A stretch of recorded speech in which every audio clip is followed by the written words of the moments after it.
Então, a primeira sonata do álbum é a grande sonata patética, que esse nome patética, na verdade, não foi dado por Beethoven, foi dado pelo editor, mas Beethoven gostou muito desse nome, aparentemente. E a patético justamente não tem nada a ver com ser patético, ser ridículo. Patético vem de patos, grego, né? E tem muito mais a ver com as emoções, enfim, e também com as conturbações, mas esses movimentos anímicos, né? Que levam o ser humano, obviamente, a ter forças, mas também a ter doenças, a ter, enfim, né, relações com essa parte psicológica, digamos assim, que são muito ardentes. E, obviamente, tem tudo a ver com esse momento revolucionário. A sonata é escrita em 1798, 1799, né? Então é justamente chegando nessa mudança de século.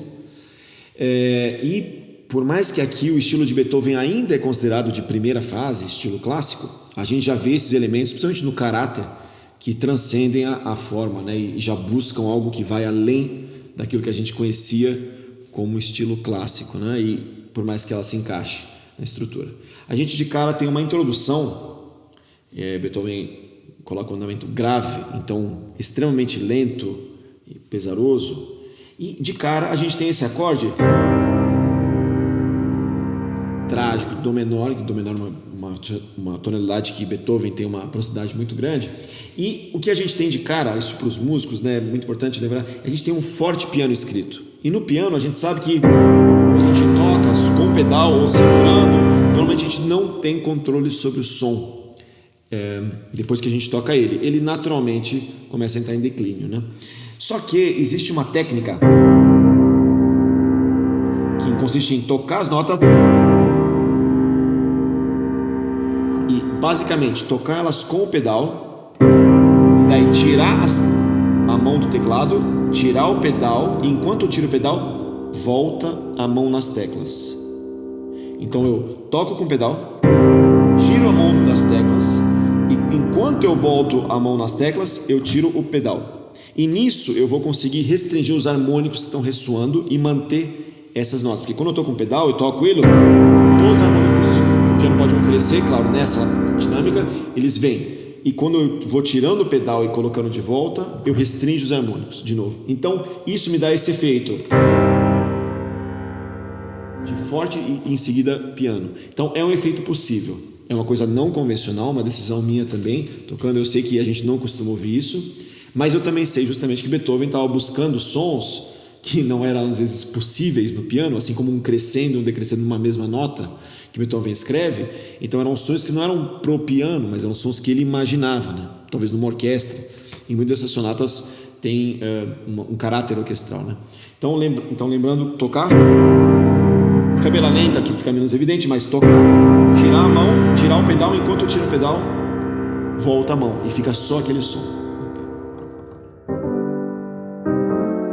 E ele escreve em tempo restrito, se a gente considerar o pulso em 4, né? Por ser mínima. E por mais que seja... Eu tomo essa liberdade de pensar essa nota cortada, coisa que vem de uma tradição de antes, mas a nota curta, antes de uma nota longa, ela pode ser um pouco mais curta. Então, por efeito de expressão, né? Eu tomo essa liberdade. Isso ele faz, ele acumula os acordes. A mesma coisa pode ser feita. Segurar, né? O piano. Em todos eles. A gente tem em seguida dessa introdução esses fortíssimos. Lembrando que, por mais métrico que a gente queira ser, lembra que é importante também pensar uma linha orgânica. Se a gente quiser fazer muito rápido, direto, então lembrar de frasear. E esse staccato, lembrem, eu vou falar bastante staccato nesse movimento. O staccato não pensar ele literalmente sempre, né? Staccato não quer dizer tocar só curto, mas é metade daquele tempo, só que cada staccato pode vir de um jeito, né? Então um é mais curto, o outro é porque é final de frase, para não confundir com a primeira nota da melodia, que seria a melodia. Então esse Mi é final de frase, melodia. Nunca esquecendo que, ainda mais uma melodia que não tem nenhuma ligadura e do nada tem uma ligadura, a primeira nota da ligadura é o apoio. E normalmente é uma nota mais pungente, mais expressiva. E não simplesmente... Não é legato. Legato seria às vezes uma ligadura de frase, mas esse legato vem com apoio. E, repentinamente...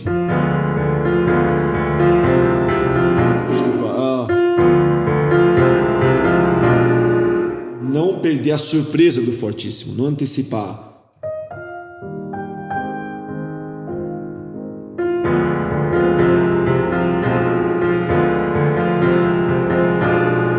Então, isso é muito difícil de fazer normalmente, Beethoven. A surpresa, como a gente sabe que ela vai acontecer, a gente um pouco antecipa ela. A gente sempre tem que se surpreender.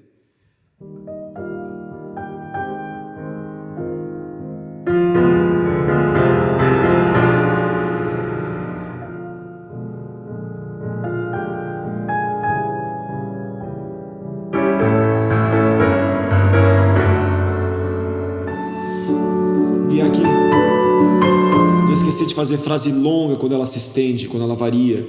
Uma regra também da linguagem barroca. Quando a primeira vez que acontece, segunda vez que repete e na terceira vez que se estende, não segurar demais o tempo, por mais seja grave, ao meu ver.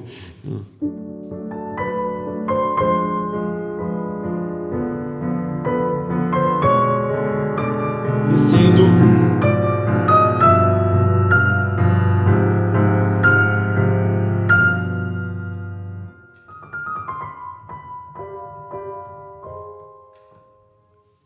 Pausa. E essa pausa é muito importante esperar para conseguir sentir esse vácuo que cria e uma voz sozinha, uma flauta, um oboé.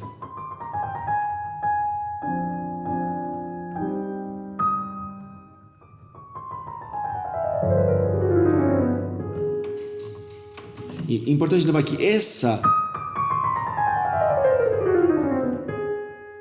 Então, que esse pequeno eco que ele tem com o Sr. Sato, mas essa escala, cuidado para não fazer ela de mais muito calculada e com muita dicção, porque é muito mais a desconstrução do som que ele alcançou lá em cima, isolado.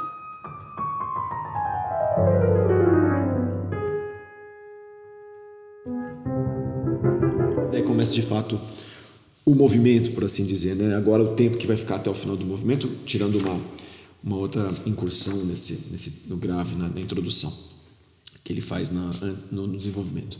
Então, a partir daqui, allegro di molto e con brio. Então, muito importante o caráter, né? Ficar claro, lembrando desse fogo. O fogo de Beethoven é um fogo muitas vezes contido, é muito mais a tensão que se cria na resistência do que propriamente simplesmente na exacerbação ou no soltar para fora da emoção, né? Muito mais essa contenção, ela gera muito mais força de expressão às vezes do que simplesmente essa externação, né? Do que a gente sente ou de uma impressão, que é muito diferente de uma concepção que a gente tem. Então, lembrando, é piano e allegro di molto. Lembrando que o tempo é a mínima agora, então, para não confundir isso, né? Então, cuidado para não ficar demais.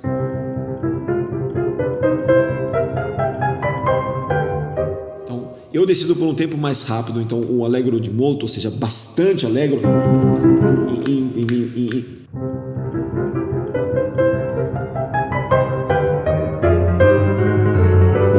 E aqui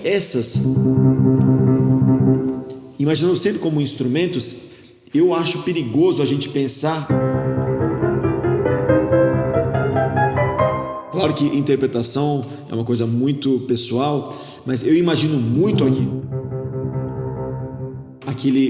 o que seria um cello ou contrabaixo fazendo com um arco duplo, enfim, esse trêmulo de oitava, né? Porque a ideia seria isso aqui. Isso aqui. Até nem eu, pessoalmente, não me preocupando tanto com a questão métrica, ser totalmente metronômica, digamos assim, né? O tempo, o pulso, a sensação de pulso ser estável, mas que ele seja maleável ao mesmo tempo para poder ter esses efeitos. Então não pensar tanto isso como, não tanto em 2D, mas em 3D, e justamente algo que ele entra, sai, né, uma coisa mais 3D, ou seja, esse subterfúgio do nada que aparece, brilha, cresce, sai. Então isso...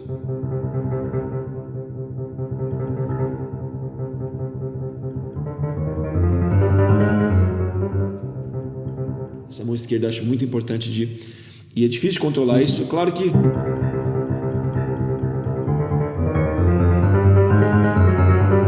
só que daí eu ouço cada nota. O que eu esteticamente prefiro não fazer assim é porque eu não quero ouvir cada nota. E daí eu ouço como se elas fossem isoladas. Agora quando eu faço...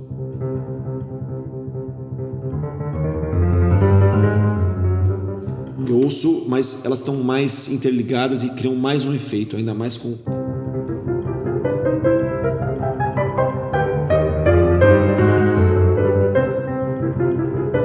E aqui...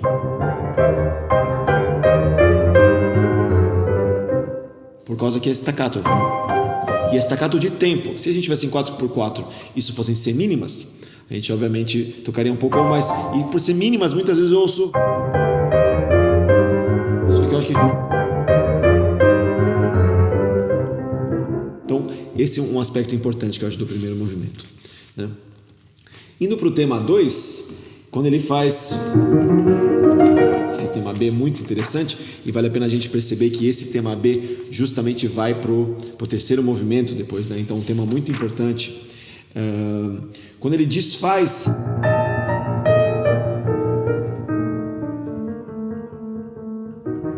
O que eu faço aqui é... A gente tem um dedo muito ruim para fazer isso aqui no fundo. A gente termina... Passar de uma mão para outra, isso é importante. Eu faço com duas mãos, mas poderia ser... Então, uma mão e terminar, para terminar aqui bem legato. Cuidado para não fazer...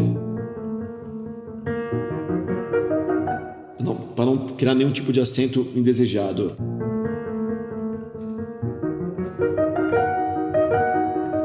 Então a gente está num tempo mais avançado, na verdade, né? Em allegro molto, então...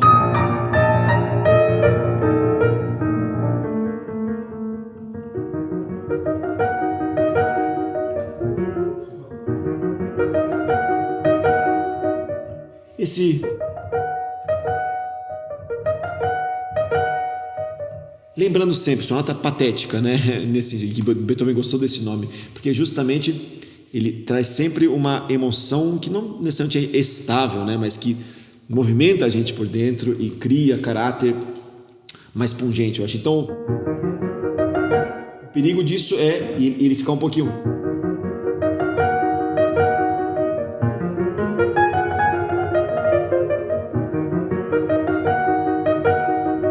um pouco confortável demais. Então existe um pouco de fogo fato, eu acho aí.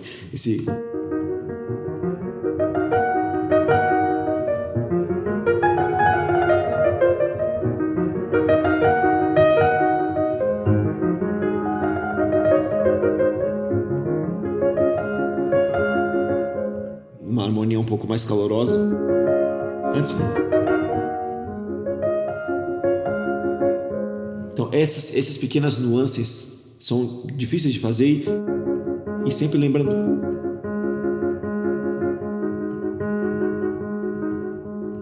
Pensando muito como se fosse um quarteto de cordas, né?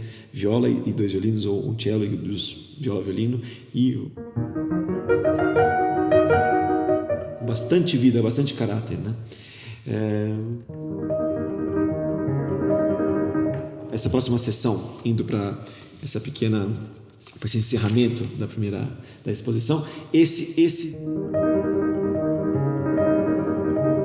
uma coisa tecnicamente muito importante, sempre deixar esses dedos, e em geral no piano sempre muito importante, esse movimento lateral, que é guiado pelo dedão, sempre bem solto.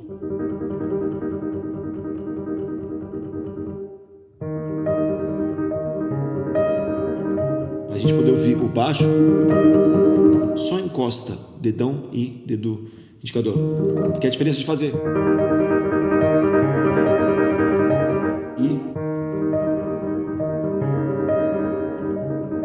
E isso cria mais mistério, né? A gente tem mais expectativa. E, novamente, Beethoven, as explosões de Beethoven, os caráteres, as construções sonoras funcionam se a gente cria expectativa. Porque quando a gente vai criando expectativa, para tudo no fundo, assim, né? De sensações que a gente tem. Se a gente tem expectativa, a gente está quase que esperando aproveitar melhor também o que está chegando. Então, não...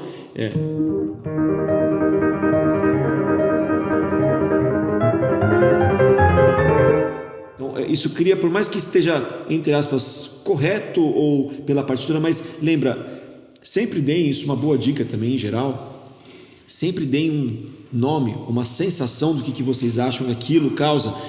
Quando a gente ouve ou a gente imagina através do texto, a gente já consegue dar adjetivos àquela parte, que caráter, que personagem, e é importante quando a gente consegue perceber isso no texto, tentar trazer de tantas maneiras aquilo sonoramente à tona. E tem tantas maneiras possíveis, não tem interpretação certa ou errada, mas tem tantas maneiras de trazer, mas é importante focar no adjetivo que você está buscando, né? E cada vez mais adjetivos, se possível, né? Isso seria ótimo. Então, sempre tentar buscar um som que não está lá, um som que vai além, exatamente o que Beethoven fazia, né? Então, na sua escrita. Então, muito importante a gente ter essa visão mais profunda, investigativa, né? Então,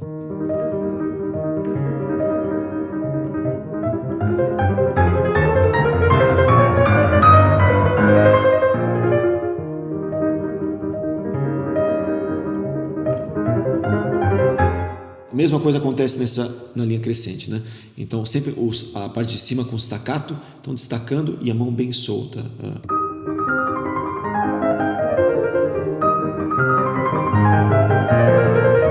Lembrando desse baixo na segunda vez, principalmente.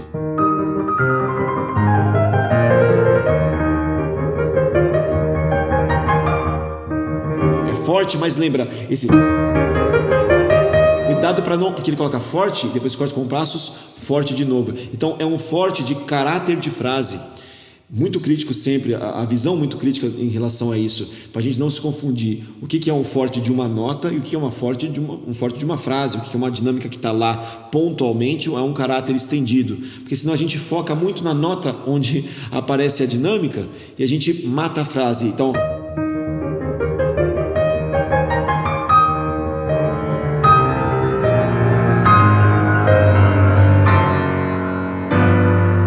Aqui, lembrem bem, né? Quando ele coloca forte é insistência e fortíssimo. E aí volta.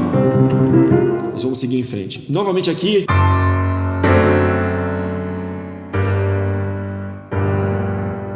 Tá, fazer o forte piano. É difícil de fazer.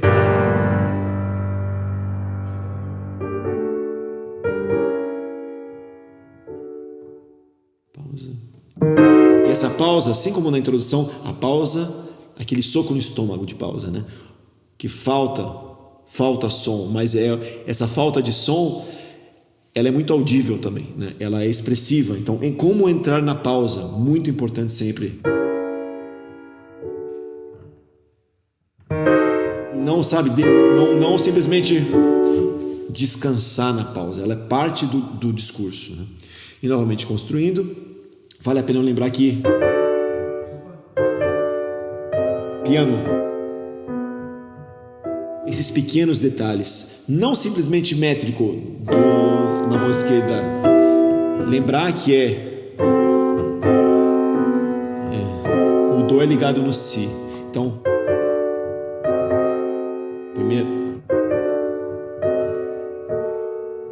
na primeira vez, depois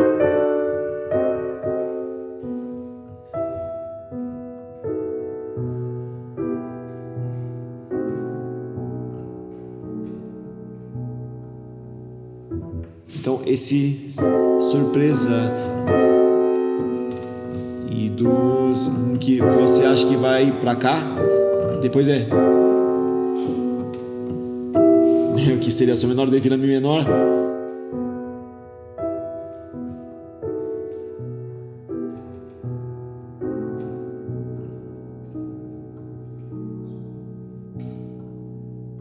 Fermata, e daí sim continua o desenvolvimento com o mesmo gesto, com a mesma figura.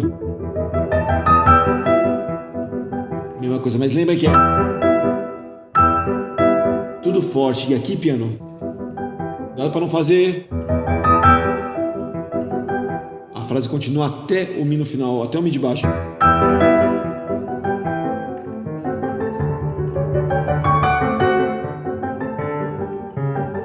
E justamente essas coisas menos óbvias de Beethoven, que vale sempre a pena mostrar. Porque justamente o que ele estava fazendo na linguagem que já existia, ele estava trazendo esses elementos surpresa, que são justamente ali onde incomoda, digamos assim, né? Incomoda um ouvido acostumado. E é lá que existe a contestação também, né? Mas lá que existe um poder de expressão muito grande. A gente não pode abandonar. E esses instrumentos, essas cores orquestrais que vão surgindo, né? E cuidado para não encarar novamente notas só. Textura.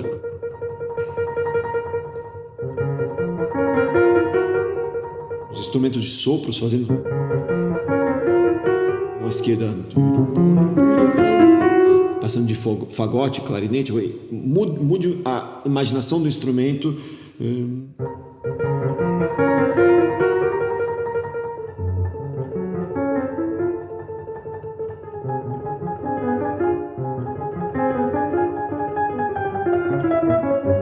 Então, sempre pensando muito nessa questão de textura, eu acho muito importante em Beethoven, né? Essa é uma parte bastante complicada. De colocar pianismo, a mesma coisa aqui textura, trêmulo de baixo e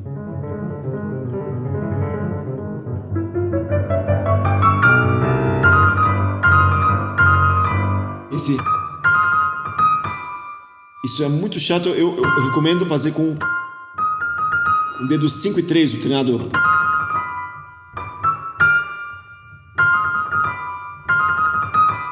Então, isso ajudaria justamente o dedão nas notas graves, e aqui 5, 3, 2, 3, 2, né?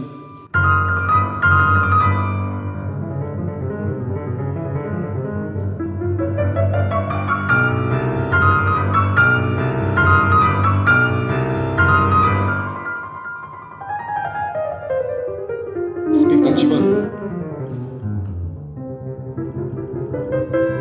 E volta para o tema, na reexposição para o tema 1. E o material é similar, justamente nessa reexposição, bastante tradicional. Ele, no final, adiciona só justamente uma coda, em que aparentemente ele vai fazer essa introdução, novamente, para voltar para um tema que daí ele encerra. Mas lembrando bem que quando ela chega no fermata, esse grave, não esqueçam da pausa novamente, a expectativa, um tempo inteiro.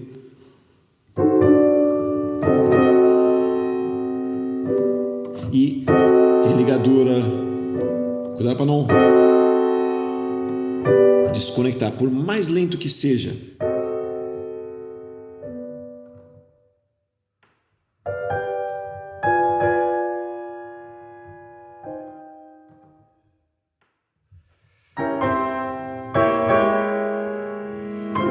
E uma ligadura grande, nunca parem na ligadura, por mais lento que seja, nunca comece a tocar por tempo ou por semi-tempo. Porque o tempo, se a gente não deixa a frase correr, o tempo costuma ir para trás. E ainda mais no piano, instrumento especial em que o som, justamente, ele vai sempre depois que a gente toca, o som vai caindo. Para a gente manter a tensão da frase, a gente não pode, a gente quase que leva o tempo um pouquinho para frente.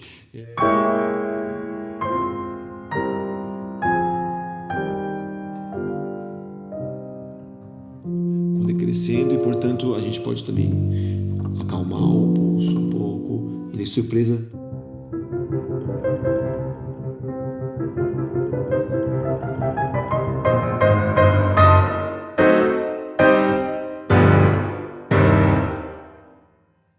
e pausa enfermata. Essas questões são tão interessantes. Esse final, ele poderia simplesmente ter deixado, mas ele coloca uma pausa de compasso inteiro com uma fermata.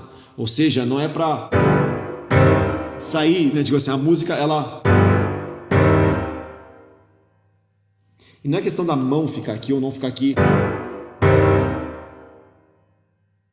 É você ouvir o silêncio quando toca. Você ouvir aquilo como parte... É um impacto, é um soco no estômago, né, a pausa. Então aqui, um pouco das minhas impressões sobre esse primeiro movimento, como pode ser explorado, né, em questões técnicas, mas muito pensando no texto, o que ele pode evocar, né, com certeza um movimento enxuto, né, para outras futuras sonatas de Beethoven, mas tão impactante, tão expressivo. Né. E agora estamos no segundo movimento da Sonata Patética, Opus 13, Sonata de Beethoven, e nesse movimento... O que a gente nota, eu pelo menos notei que eu achei muito interessante, é que o adágio que ele escreve para a indicação de tempo, adágio cantabile, portanto o canto tem que estar bastante bem delineado, né, e a mostra. Esse adágio eu acho que muitas vezes é encarado de uma maneira muito mais lenta. O que a gente costuma ouvir é assim...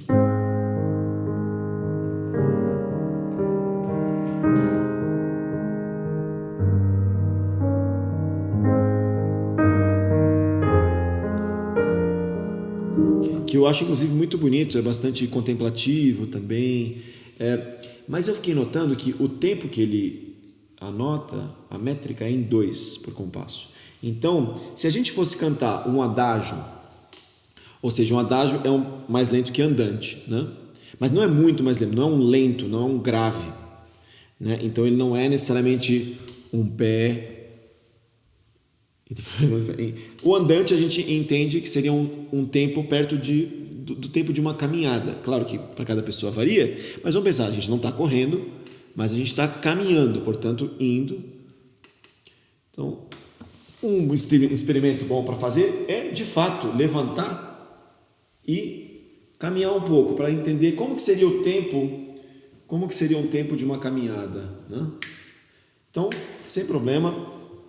Aqui a gente pode, obviamente, interpretar o que seria isso, cada um, mas um tempo andante eu entenderia também como algo assim. Isso não, se fosse isso, o tempo do andante seria...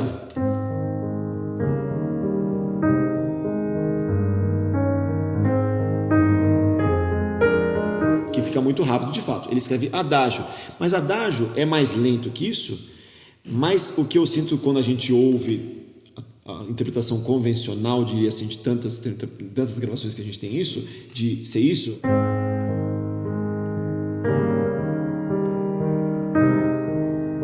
Eu acho que o foco está muito mais sendo a junção do acompanhamento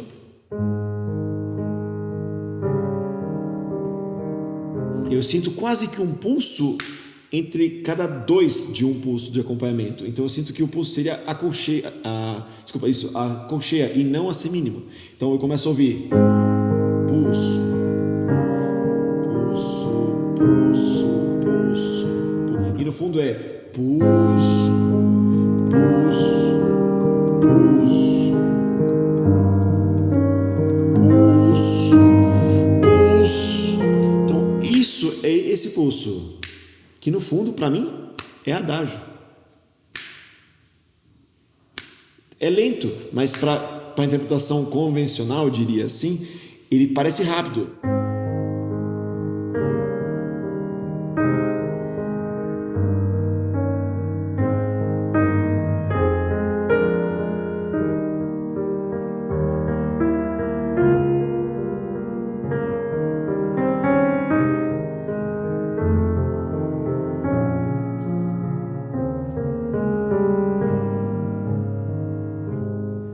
Outra coisa, então, o pulso primeiro fica claro.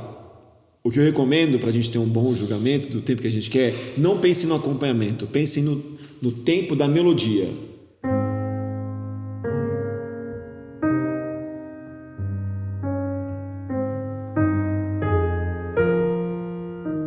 Outra coisa, pense nas ligaduras de frase. Então ele coloca 2 compassos de frase, depois um de um compasso, depois um de um compasso e meio, depois uma pequena inserção de um tempo, né, de meio compasso, e depois um gesto longo de 3 tempos, um compasso e meio. Isso tudo, essa métrica, não é simplesmente para a gente dividir a coisa, mas é para pensar qual que é a estrutura da frase, como ela se encadeia, quais são essas inter-relações. Então, uma ligadura só. Então não parem, cuidado principalmente para não parar. Minha sugestão no segundo compasso, virar uma retomada dessa última colcheia. Essa última colcheia, ela tem a ver, que é o Ré bemol, ela tem a ver com o Mi bemol que vem antes. Então não parar do Mi bemol para o Ré bemol.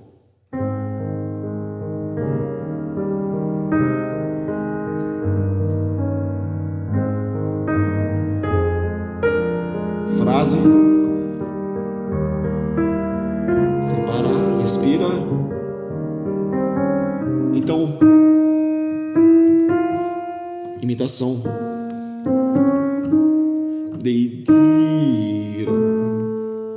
Uma frase só. Então, quando a gente começa a reparar no desenho de Beethoven das frases, pelo que a gente está acostumado a ver esse movimento, muda completamente nossa visão. E eu achei importante focar nesse movimento justamente nisso. Primeiro, quem guia é a cantora ou o cantor, não quem está acompanhando. Não é que dita o tempo. Quem dita o tempo é quem respira para cantar e começa.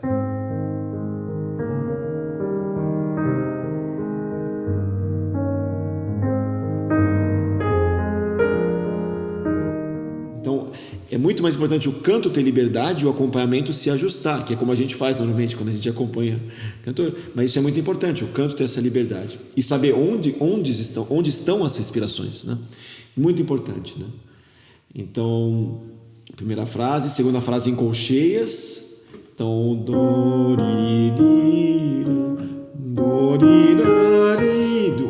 quase que um complemento, né? Uma escalada em cima do primeiro gesto e repetição, uma imitação, só que metricamente mais densa, e que é uma imitação de não é uma imitação, uma resposta, e a resolução da frase. Então a construção da frase, aqui trazendo a importância da estrutura beethoveniana, ela é muito importante. Isso não quer dizer que a gente tem que ser fixo. Estrutura em Beethoven, lembra, Beethoven também é um grande improvisador, e Beethoven ele tem essa maleabilidade, muito criticado por variar os tempos dentro nas suas performances, né? E cada tema tinha às vezes um tempo e os críticos acabavam com ele, mas lembrar que a gente tem essa maleabilidade, né? Sempre tempo e cor. A música consiste desses elementos e a gente tem essa liberdade para se expressar. O pulso não é fora da música. Quem gera o pulso é o som. Então, dentro do som, o pulso existe, né? E a gente se guia por ele. Mas a gente não traz um pulso de fora para marcar a nossa música. Ela tem uma relação muito orgânica com o canto, né? Com a evocação, com os sentimentos, com os elementos, né? E essa fluidez, o tempo que se conecta e não simplesmente tem estacas que marcam onde a gente tem que estar, né? Isso é muito importante. E ele desenvolve, né, depois da primeira vez,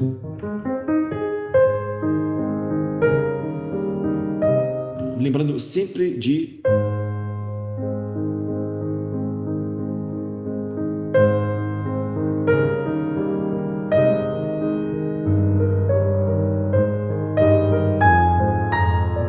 talvez eu esteja tocando um pouquinho forte aqui, mas o do baixo,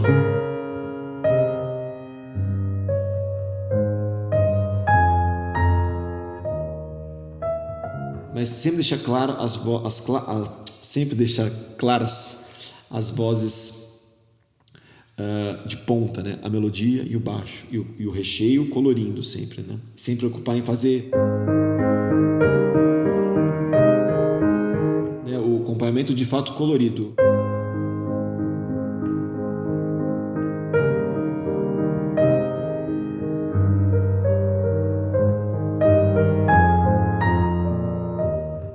sempre o canto principalmente mais isolado, né? E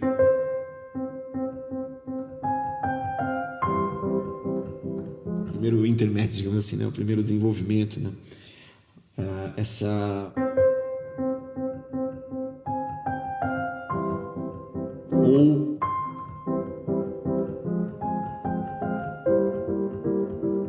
esses acordes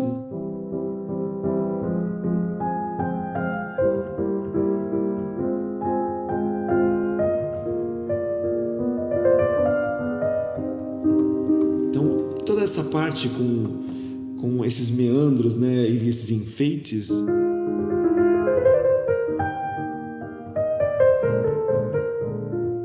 nunca perdeu o caráter lírico desses intervalos, né?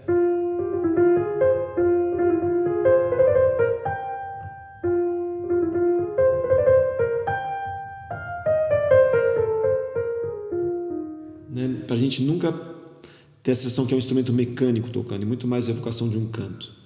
Isso em geral no primeiro movimento. Essa seção central, ele volta ao tema novamente, e essa seção central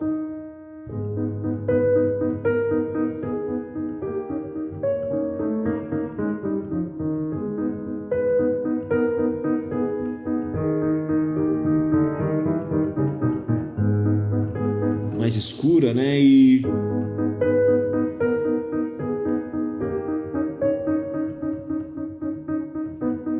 com muita expectativa nesses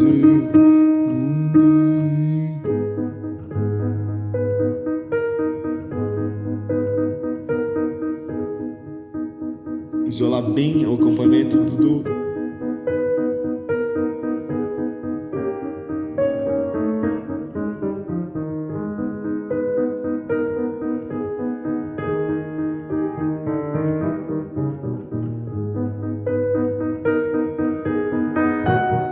lembra, é crescendo para esforçando aqui.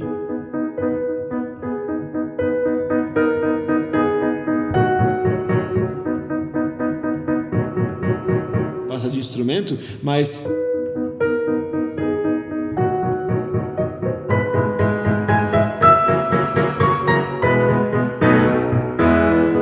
e forte piano, mas o crescendo vai até esse forte piano. Cuidado para não parar no demais até.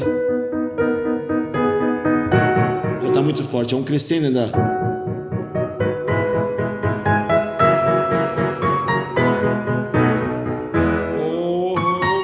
Que seja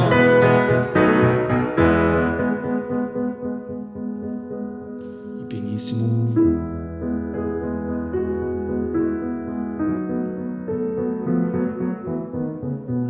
Outro caráter, né? Porque não é mais Lá bemol menor e o Mi maior muito mais caloroso. E o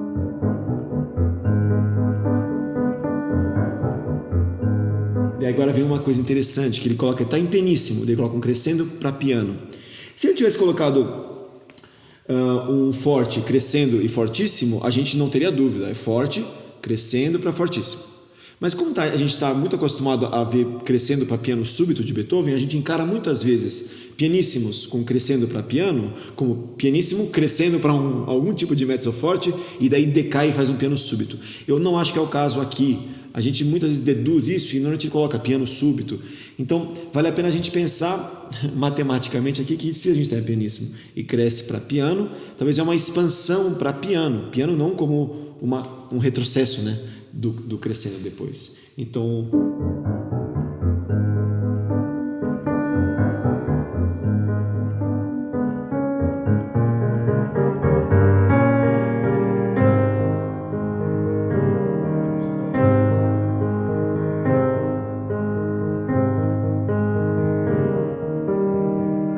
se a gente pega do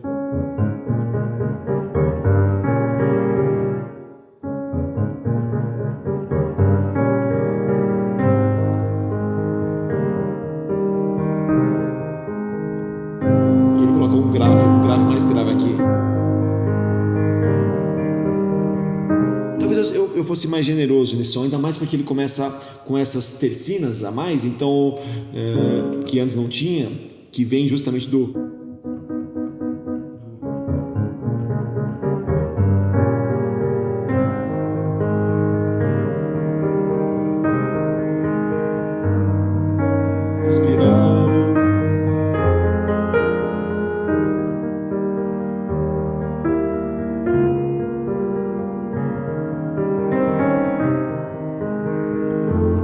E desculpa que eu desconectei o baixo.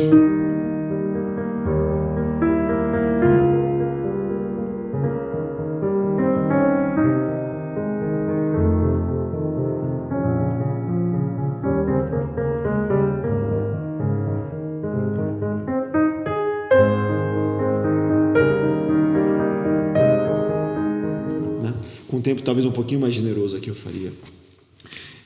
Mas e no final muito singelo.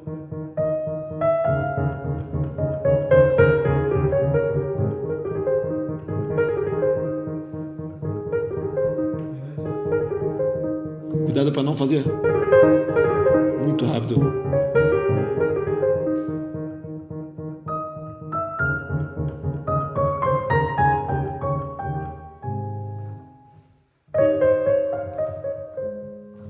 Reforçando.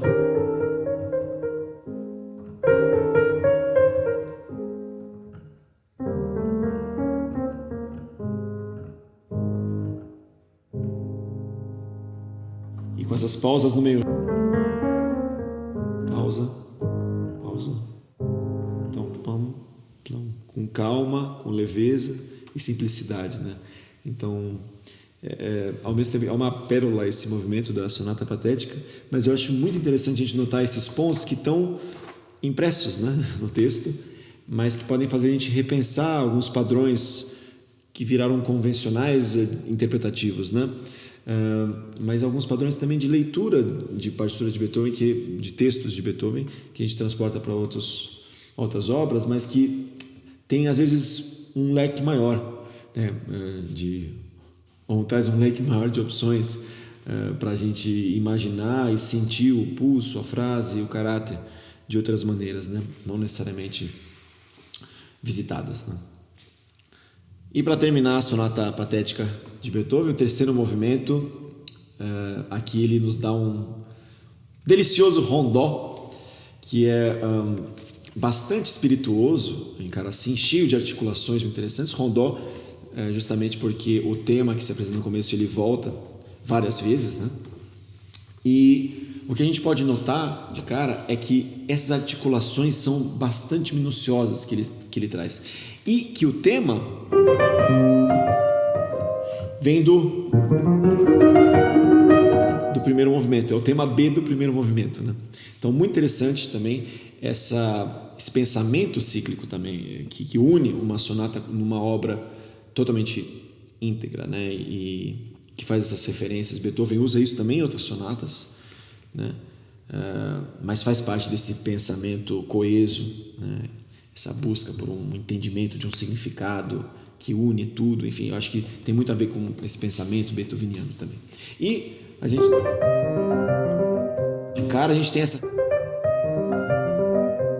staccato nas primeiras notas, para deixar elas claras também. Quem era?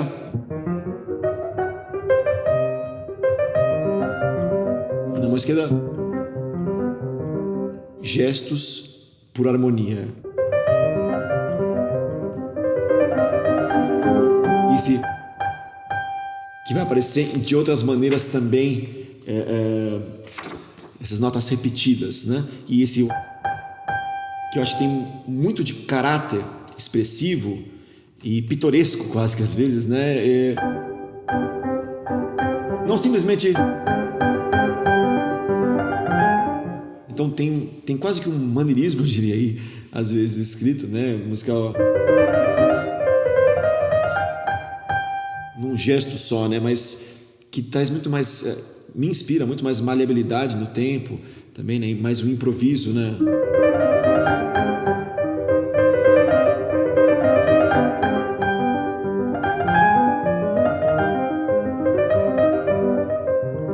Então, outra coisa importante lembrar, é por isso que esse caráter quase flamboyante. E lembrando novamente, ligadura. Ligar essa nota para não fazer. Unir a nota grave com a próxima frase. Ele claramente coloca ela...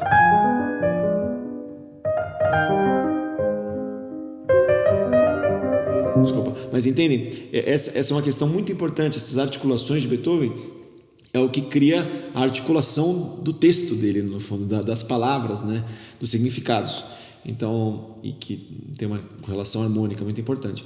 Então, não podemos deixar isso desapercebido, né? Na leitura, na interpretação. E ele repete...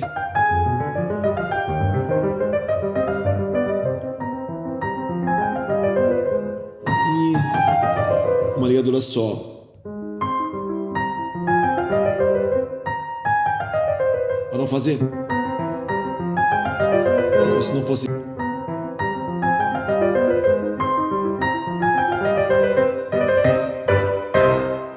Para terminar, né? Então, esses pequenos detalhes não são fáceis, mas merecem sempre toda a atenção. E a mão esquerda.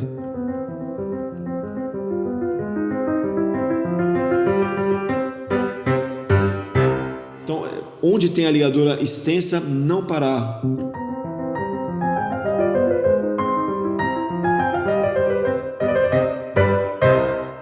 Né? Parece muito sutil tudo e que não vai ter efeito, mas faz uma diferença muito grande da atenção a cada desses elementos, né? E novamente ele coloca esse forte piano, que eu acho que na primeira vez é um esforçando o piano, mas na segunda vez pode fazer inclusive segurando uma das notas, e as outras faz aquela técnica do primeiro movimento, que é tirar a mão, deixar o pedal e colocar de volta a mão tirando o pedal. Então, muito sutil, mas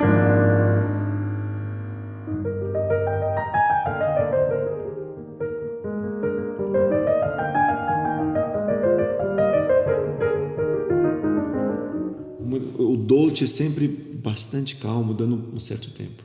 E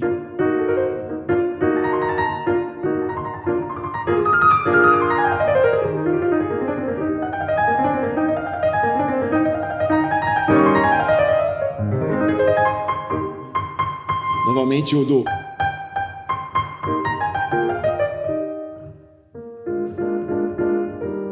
e daí um coral.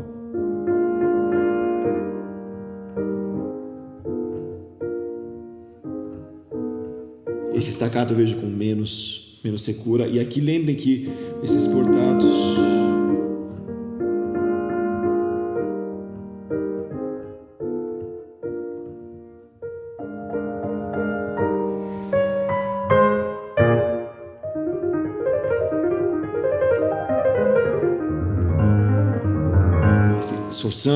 esforçando no grave.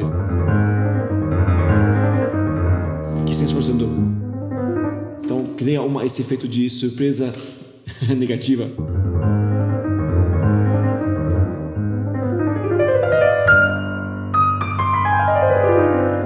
E esse... Eu não me procuraria tanto em trocar o pedal, essa sonoridade, porque ainda mais Beethoven, que gostava muito de ligar as coisas, eu trocaria o pedal ao longo da escala para criar um efeito de eco aqui.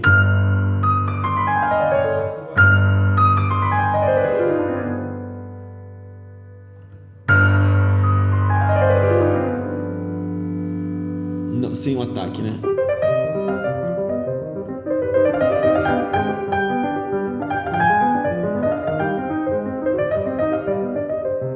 Novamente o tema. Nesse segundo intermezzo, o coral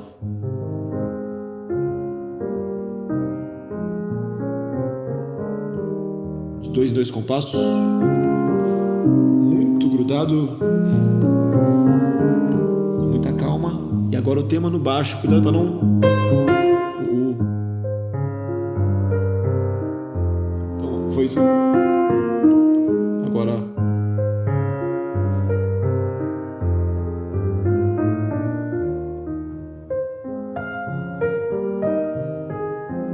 Pensem em timbres, cuidado, ele não anota nada, mas, quer dizer, eu coloco o piano, mas ele não mostra quando ele vai para cima, não coloca nenhuma nova dinâmica, mas pensem como seria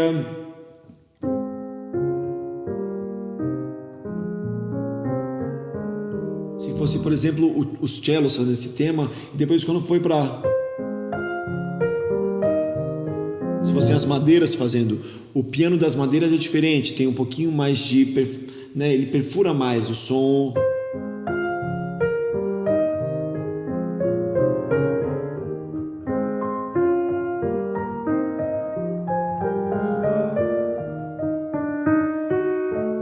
E esse tipo de intervalo, quando está em ligadura, não deixem de sentir o intervalo, a expressão e o esforço que uma cantora ou um cantor teria em fazer. Não, cuidado.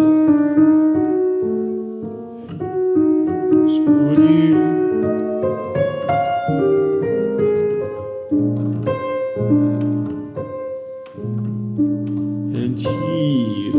Então essa expressão que está inerente.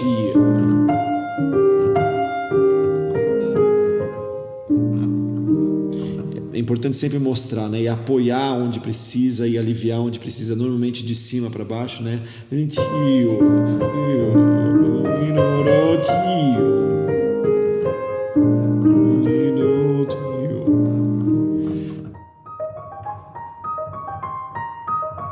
achar o som aqui cristalino.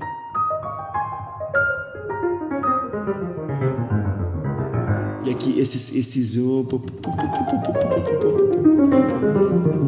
mesmo que seja de instrumento a instrumento, mas com clarinete fazendo, enfim.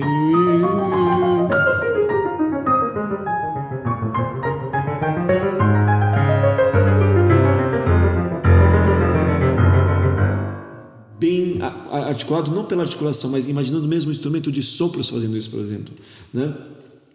Tanto a linha que seja a flauta,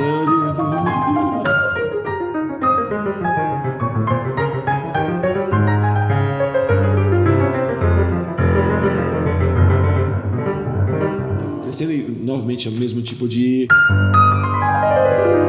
que volta para o tema novamente. Ele traz o mesmo elemento que ele trouxe no primeiro intermezzo, e quando ele vai fazer o coral,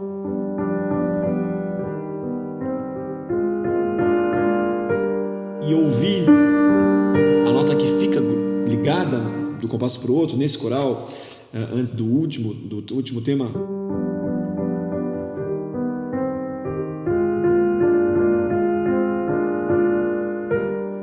esse Ré, a sétima do acorde. Aqui nesse caso que confunde seria o Sol, só que parece um Si menor em vez de Sol maior. Só que a sétima é uma...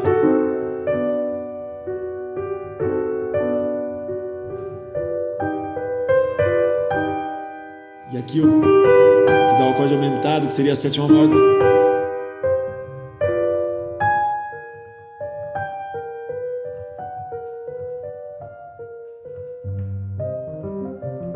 Então,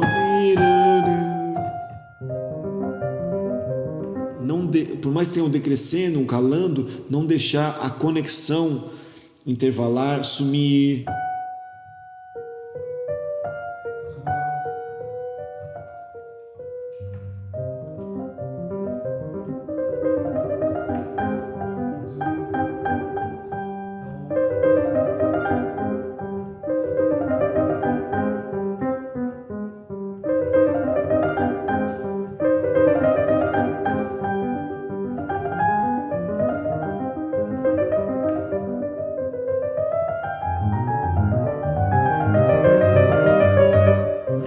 Então, esse crescendo que vai para o piano, cuidado para também não sempre ver um crescendo para um piano súbito como um crescendo máximo. É o suficiente para a gente conseguir surpreender, ainda mais quando a gente tem surpresas novas chegando. Então,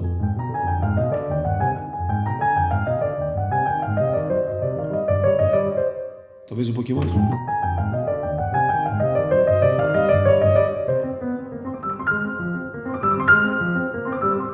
Então, crescendo, com forçando, esforçando e depois sem esforçando. Então, o primeiro Fá, esforçando. Segundo agora sim. Então, esse, obviamente, é esse fortíssimo, um fortíssimo, que para mim é do nada. A gente poderia dizer que já tem um crescendo, tem 2 esforçando, mas ele não coloca esforçando no último Fá. Então eu acho que o som de fortíssimo, ainda mais que é piano crescendo, ele tem que ser a mais do que a gente espera com o crescendo. Então, tá em piano.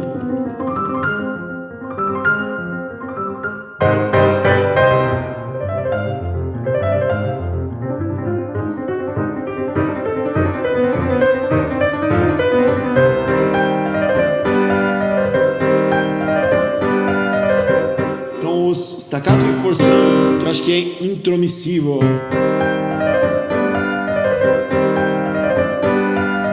Ele invade o espaço.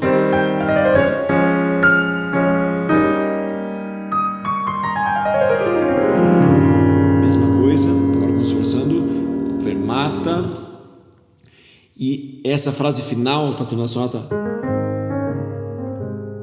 é quase como que acalmou. Passou, tá tudo bem.